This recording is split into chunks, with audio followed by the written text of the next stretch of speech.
नमस्कार भैया बहनों, बालिका प्राथमिक आदर्श विद्या मंदिर से मैं विनोद शर्मा आपका अभिनंदन करता हूँ।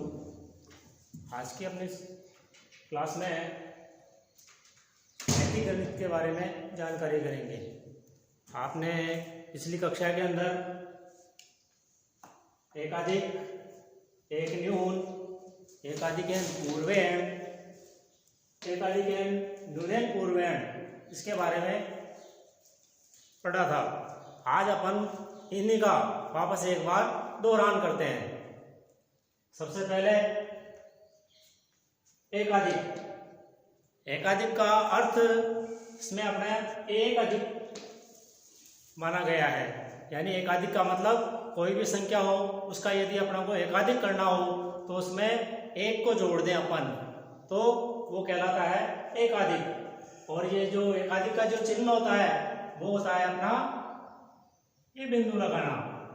ये बिंदु यदि अंक के ऊपर लग जाता है तो ये एकाधिक का चिन्ह माना जाता है, और यदि अंक के नीचे लगता है तो एक न्यून का चिन्ह माना जाता है। जैसे उदाहरण के तौर पर आप समझे, जैसे अंक अपना यहाँ दिया है 5 का अपने को एकाधिक करना है, तो एकाधिक का अंक हमेशा अंक के ऊपर लगता है, तो ये जो चिन्ह है अपन ने एकाधिक का चिन्ह, ये चिन्ह अपन ने इस 5 के ऊपर लगा दिया, तो अब इसका जो मान हो जाएगा वो एक अधिक हो जाएगा। जैसे ये 5 था, 5 में अपन ने जोड़ दिया 1 को, तो अब इसका नवीन जो मान बना या नवीन संख्या जो बनी वो बनी आपकी 6। इसी तरह अंक 13, इसका अपने को एकाधिक करना है, तो जब केवल अपने को केवल एकाधिक करना है और केवल ये दिया होगा एकाधिक, इस अंक का एकाधिक करना है, तो हमेशा इकाई के अंक पर ही एकाधिक का चिन्ह लगाना चाहिए अपने को, और उसी का मान बढ़ाना चाहिए। जैसे इसमें दिया है 13 का एकाधिक करना, तो 13 में इकाई का अंक है 3, तो 3 के ऊपर अपन ने एकाधिक का चिन्ह लगा दिया। अब इसका नवीन मान जो हो गया 13 में अपन ने जोड़ दिया 1, और इसका नवीन मान या नवीन जो संख्या बनी वो बन गई आपकी 14। तो ये हुआ आपका एकाधिक। इसी तरह एक न्यून का मतलब होता है एक कम करना। किसी भी अंक में यदि अपन एक कम कर दें तो उसको कहते हैं अपन एक न्यून करना। जैसे उदाहरण से समझे, अपन संख्या यहाँ पे दी है 8 का अपने को एक न्यून करना है, तो एक न्यून का चिन्ह लगाने के लिए एकाधिक के चिन्ह तो अपन ऊपर लगा देते हैं अंक में, लेकिन न्यून में अंक के ये जो चिन्ह लगेगा वो नीचे लगेगा। और इसका मान जैसे ये पहले यहाँ पे 8 थे, तो कम करने का जो चिन्ह होता है वो माइनस का होता है, ऋणात्मक होता है, तो ये माइनस का चिन्ह लगा दिया अपन ने, 8 में से कम किया 1 को, तो इसका जो नवीन मान या नवीन जो संख्या बनी वो बनी आपकी 7। इसी तरह जैसे अंक आपका 17 है, 17 का इकाई का अंक 7 है, तो 7 के अंक के नीचे, इकाई के अंक के नीचे अपन ने एक न्यून का चिन्ह लगा दिया। अब इसका जो नवीन मान बनेगा आपका, यानी 17 में से कम किया 1 को, तो इसका नवीन मान या नवीन जो संख्या बनी वो बनी आपकी 16। इसके बाद में आपके आता है अगला एकाधिकेन पूर्वेण। जैसा कि आपको यहाँ पे दिख रहा होगा, एकाधिकेन पूर्वेण ये दो शब्दों से मिलकर के बना है। इसमें एकाधिक का अर्थ वही होता है एक अधिक, और पूर्वेण का जो अर्थ होता है वो होता है से पहले का। इसको अपन उदाहरण के माध्यम से समझते हैं। जैसे यहां दिया आपने 17 में अंक 7 का एकाधिकेन पूर्वेण। अब यहां पर भी आप थोड़ा ध्यान से समझना। जैसे आपको बताया था एकाधिकेन पूर्वेण, यानी एकाधिक का मतलब एक अधिक, और पूर्वेण का मतलब हो गया से पहले। यहां पर अंक दिया है 17, और इस 17 में अंक 7 का एकाधिकेन पूर्वेण करना है, तो इसका मतलब जो 7 अंक है उसका पहले वाला जो अंक है उसका अपने को एकाधिक करना। तो यहां पर जैसे ये 17 थे, तो 17 का जो पूर्वेण अंक आया वो आया आपका 1, तो अपने को जो एकाधिक का चिन्ह लगाना है वो इस पूर्वेण चिन्ह अंक पर लगाएंगे 1 पर। अब इसका 1 के ऊपर अपन ने एकाधिक का चिन्ह लगा दिया, तो इसका जो नवीन मान बना इस 1 का बन गया 1, तो यह ही, और एक और ये इसमें जुड़ गया तो इसका नवीन मान बन गया 2 और इकाई के अंक में आपके 7 थे। तो आपकी जो नवीन संख्या बनी वो बनी आपकी 27। इसी तरह 63 में अंक 6 का एकाधिक पूर्वण करना अपने को। यहाँ पर थोड़ा ध्यान से समझना भैया बहनों, यहाँ पर दे रहा है 63 में 6 का एकाधिक पूर्वण।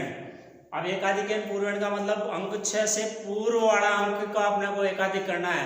लेकिन अब अपने यहाँ पे आप कहोगे कि यहाँ पर 6 से पूर्वण अंक तो कोई है ही नहीं, तो इसका कैसे अपन एकाधिक करें? तो इसको थोड़ा ध्यान से समझना है। यहाँ पे अगर आपके अंक के पीछे कोई अंक नहीं है तो आप अपने मन से शून्य लगा दें और वो शून्य लगाकर उसके ऊपर एकाधिक का चिन्ह लगा दें तो आपका नवीन मान आ जाएगा।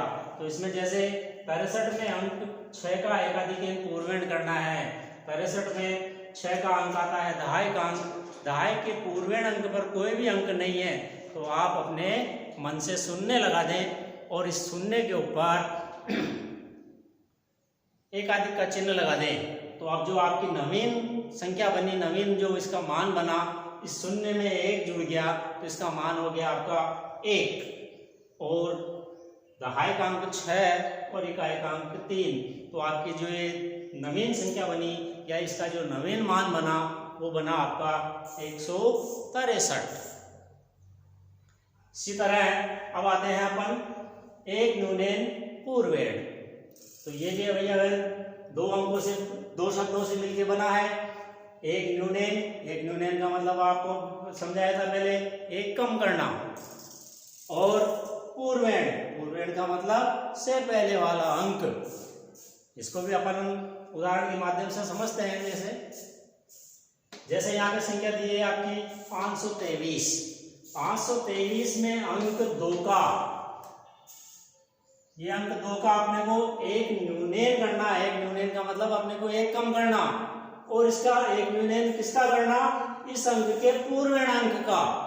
तो इसमें आपको दिया है 523 में अंक 2 का, तो ये 523 अपन ने लिख दिया। अब इसका जो पूर्वण अंक हुआ 2 का पूर्वण अंक हुआ आपका 5। इस 5 जो पूर्वण वाला अंक 5, उसके नीचे अपन चिन्ह लगाएंगे एक न्यूनन का। तो इसका जो अब नवीन मान बनेगा, अब ये 5 की जगह 5 नहीं रहे, यहाँ जो अपन ने एक कम कर दिया इसमें, तो इसका जो नवीन मान बनेगा 5 का, यहाँ बन गया आपका 4। और दहाई में आपके आ गए 2, इकाई में आ गए आपके 3। तो इसका जो नवीन मान बना या नई संख्या जो बनी वो बनी आपकी 423। दूसरा उदाहरण इसका 2710। इसमें आपका अंक 0 का एक न्यूनन पूर्वण करना है। तो अब 0 के पूर्वण अंक पर आपको एक न्यूनन का चिन्ह लगाना है और अपने को नवीन मान या नवीन संख्या लिखनी है। तो इसका 0 का पूर्वण अंक है आपका 1 के नीचे अपन ने एक न्यूनन का चिन्ह लगा दिया। अब जो इसकी नवीन संख्या बनेगी वो बनेगी आपकी 1000 में आपके 2 हैं तो 2 लिख देंगे, सैकड़े में आपके 7 है 7 लिख देंगे। अब इस 1 का मान 1 का जो मान है वो आपका 1 कम हो गया, 1 में से 1 कम हो गया, तो जो नवीन संख्या बनी इसकी वो बनी 0 और यहाँ पर इकाई में आपकी 0 है। तो इस तरह आपका नवीन जो मान बना इसका 2700। तो आज अपन पिछली कक्षा का दौरान कर रहे थे, अभी और आगे थोड़ा दौरान चलेगा, उसके बाद में अपन नवीन संख्याओं का ज्ञान प्राप्त करेंगे। धन्यवाद।